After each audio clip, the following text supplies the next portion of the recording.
Lapisan tanah atau ore yang mengandung nikel diangkut menggunakan dump truck menuju ke pabrik pengolahan. Ore tersebut dimasukkan ke dalam mesin crusher untuk proses penghancuran sehingga ore menjadi berukuran kecil, lalu di screening untuk memperoleh ukuran ore yang sudah ditentukan. Untuk selanjutnya, ore dimasukkan ke dalam mesin konsentrator. Di dalam mesin ini, ore dihancurkan lagi sampai ore berukuran halus, lalu dicampur dengan air sehingga menjadi konsentrat. Kemudian konsentrat masuk ke dalam proses flotation, yakni proses pemisahan nikel dengan mineral lainnya melalui pengapungan pada suatu wadah khusus. Setelah itu konsentrat dikeringkan dengan mesin rotary dry pada suhu yang telah ditentukan. Pengeringan atau drying ini merupakan proses untuk mengurangi kandungan kelembapan pada konsentrat hingga mencapai 20-15. Setelah pengeringan, konsentrat masuk ke dalam proses refining atau pemurnian. Pada proses ini dapat dilakukan dua metode, yaitu metode yang berbasis air atau disebut dengan hidrometalurgi, kemudian metode yang berbasis api atau yang disebut dengan pyrometalurgi. Untuk hidrometalurgi adalah metode yang mana dalam prosesnya melibatkan reaksi-reaksi kimia dalam larutan berair. Teknologi hidromet ini memiliki kelebihan dibanding pyrometalurgi, yakni dalam prosesnya tidak menghasilkan emisi udara karena hanya menggunakan bahan kimia tertentu saja. Sedangkan untuk metode pyrometalurgi kebanyakan digunakan di negara Kanada, Indonesia, dan Brazil. Metode ini menggunakan proses kalsinasi, yakni konsentrat nikel dimasukkan ke dalam electric furnace pada temperatur di atas 1400 derajat Celcius. Dalam proses kalsinasi tersebut terdapat selek atau limbah yang nantinya akan dibuang pada dumping area. Sedangkan sisanya adalah konsentrat yang mengandung nikel atau disebut juga dengan matte cair. Nantinya matte ini akan masuk ke dalam proses granulasi di mana matte akan disemprot dengan air sehingga menjadi butiran biji nikel yang berbentuk seperti pasir hitam. Butiran yang memiliki kandungan nikel lebih dari 60 disebut nikel matte. Sedangkan jika mengandung nikel yang lebih sedikit proporsinya disebut dengan ferronikel.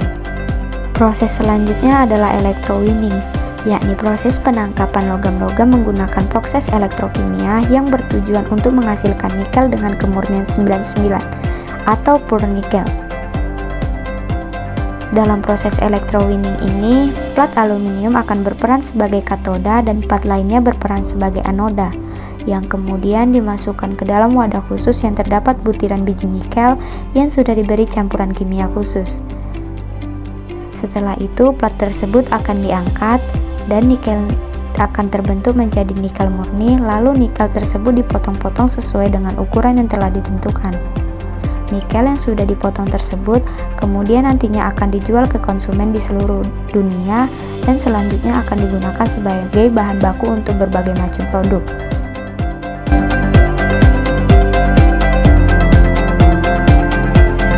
Nikel adalah unsur kimia metalik dalam tabel periodik yang memiliki simbol Ni dan nomor atom 28.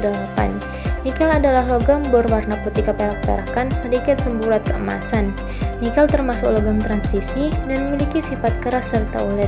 Nikel juga tergolong dalam grup logam besi kobalt yang dapat menghasilkan paduan yang sangat berharga.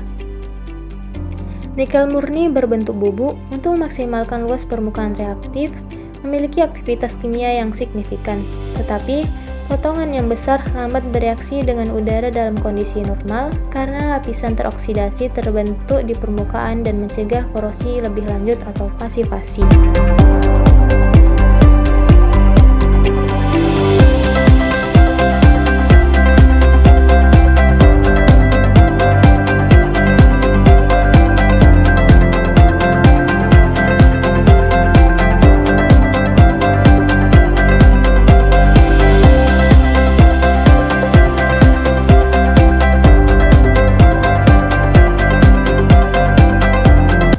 Pemanfaatan dan kegunaan dari nikel. 1. Pembuatan stainless steel. Bahan stainless steel umumnya dipakai pada perabotan rumah karena tergolong sebagai bahan yang memiliki ketahanan terhadap karat. Beberapa perabotan dapur stainless steel yang menggunakan campuran nikel ialah sendok, garpu, wajan, panci, dan sebagainya. 2. Campuran besi baja. Bahan yang berasal dari campuran berbagai macam unsur logam disebut besi baja.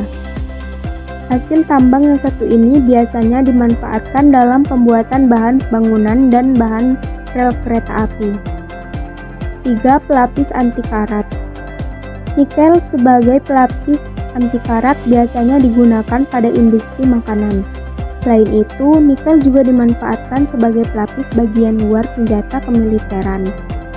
Pembuatan senjata yang dilapisi nikel menjadi lebih kuat, bagus, dan tahan korosi. 4. Induksi otomatis. Selain bermanfaat sebagai pelapis anti karat, nikel juga digunakan pada industri otomotif, yaitu bumper, velg, dan knalpot. Perlu diketahui, bagian luar ketika barang tersebut terlihat mengilap karena campuran bahan nikel dalam pembuatannya. 5. Industri baterai. Pencampuran bahan nikel dengan baterai disebut sebagai baterai sekunder yang dapat diisi ulang.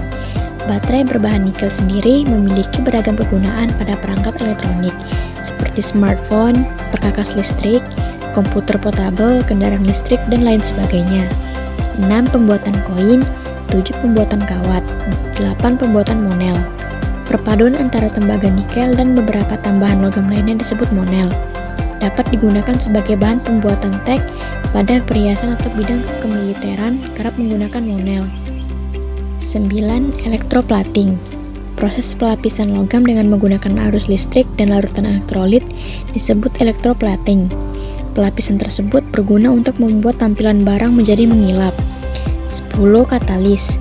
Proses pembuatan mentega atau margarin memanfaatkan nikel sebagai katalis dan gas ikatan hidrogen sebagai pereaksi. Menurut data Badan Pusat Statistik atau BPS, volume ekspor nikel Indonesia pada tahun 2022 adalah sebagai berikut. 1. Tiongkok. Nilai ekspor nikel nasional ke negeri tirai bambu mencapai 3,87 miliar US dollar. 2. Jepang.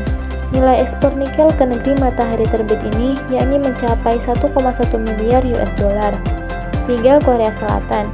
Nilai ekspor nikel ke Indonesia ke negeri gingseng ini mencapai 106,94 juta US dollar. 4. Malaysia. Nilai ekspor nikel ke negeri jiran ini mencapai 70,67 juta US dollar. 5. Norwegia. Nilai ekspor nikel Indonesia ke negeri The Land of the Midnight Sun ini mencapai 61,87 juta US dollar. 6. Singapura. Negara dengan julukan negeri singa ini menerima ekspor nikel dari Indonesia dengan nilai mencapai 1,8 juta US dollar. 7. India. Nilai ekspor nikel ke negeri anak benua ini mencapai angka 579,87 ribu US dollar. 8. Hong Kong. Nilai ekspor nikel ke negeri Pearl of the Orient mencapai 78,87 ribu US dollar. 9. Brazil. Nilai ekspor nikel Indonesia ke negeri Samba mencapai 14,67 ribu US dollar. 10. Amerika Serikat. Nilai ekspor nikel Indonesia ke negeri Paman Sam ini mencapai 5,6 ribu US dollar. Adapun nilai ekspor nikel Indonesia ke negara lainnya mencapai 4,8 ribu US dollar.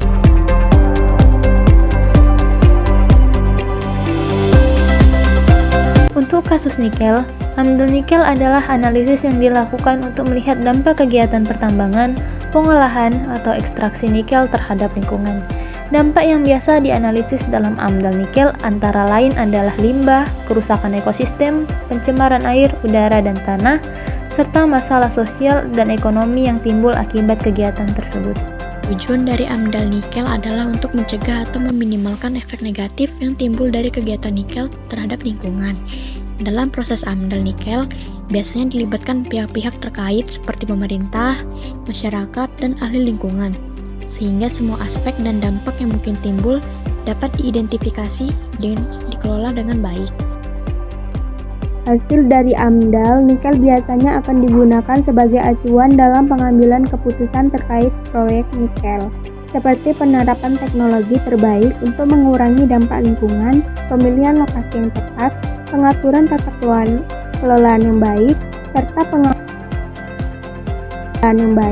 serta pengawasan dan pemantauan yang ketat. Dari AMDAL nikel biasanya akan digunakan Hasil dari AMDAL nikel biasanya akan digunakan sebagai acuan dalam pengambilan keputusan terkait proyek nikel, seperti penerapan teknologi terbaik untuk mengurangi dampak lingkungan, pemilihan lokasi yang tepat, pengaturan tata kelolaan yang baik, serta pengawasan dan pemantauan yang ketat terhadap kegiatan nikel.